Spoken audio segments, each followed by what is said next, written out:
এক পাগলে বলছে, আমার আল্লাহ যদি খুশি হয়ে আমাকে জাহান্নাম দেয় আলহামদুলিল্লাহ।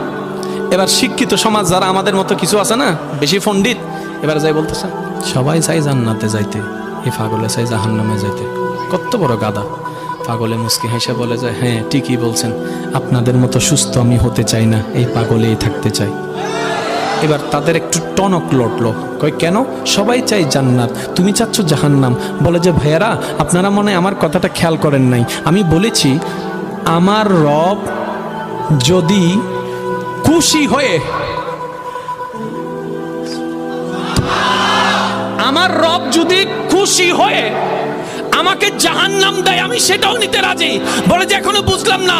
পাগল বলে জ্ঞান দিয়ে রবের বিষয় বোঝা যায় না, দিল দিয়ে বুঝতে হয়। আরে শুনো, রব যখন খুশি হয়ে যাবে জাহান্নামটা জান্নাত হয়ে যাবে, রব যখন নারাজ হয়ে যাবে জান্নাতটা জাহান্নাম হয়ে যাবে।